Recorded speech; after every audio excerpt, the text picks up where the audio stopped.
Just after dawn, my son is doing his morning chores.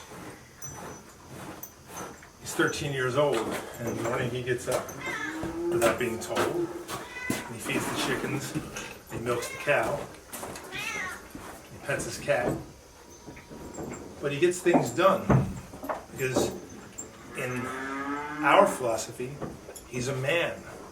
He's not a boy. He's a man. And he has man's responsibilities. And I know that's foreign to the broader culture in America, where we don't think a boy is a man until after college. We call them college kids, high school kids. But they're not kids.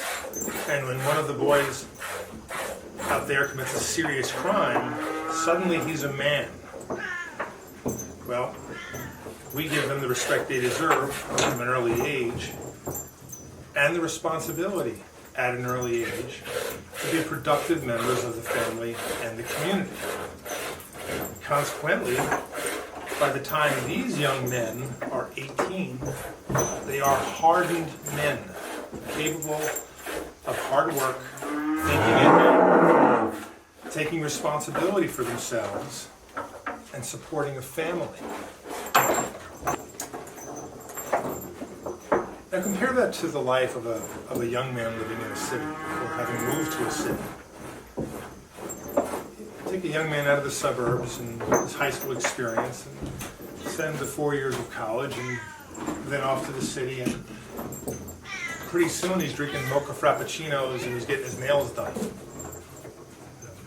It's not manly. No matter how you slice it, it's just not manly.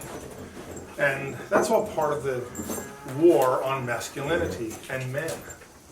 We want our boys to be men, but more importantly, what the war on men people really want is to keep women from having children and forming families until they're too old to form families and have children. Consequently, the United States... Martha. Easy, Martha. Are we almost done here? So consequently, the United States has the lowest fertility it's ever had. Europe is far below the replacement. Europe is far below the replacement rate. They call the men in Japan vegetarian grass eaters because they're not meat eaters. They're not out hunting and they're playing video games instead of being interested in women and hygiene. No society can continue to exist without coming up with a systematic regime for forming families and raising children. It just can't be done. In 2 generations, the childless cultures will cease to exist. And that's what's happening in the United States. But this COVID thing is giving people an opportunity to break free of the debt enslavement and the university industrial complex and the indoctrination. It's giving Americans a chance to rethink how they want their lives to go. Until now, you've been told to follow the script.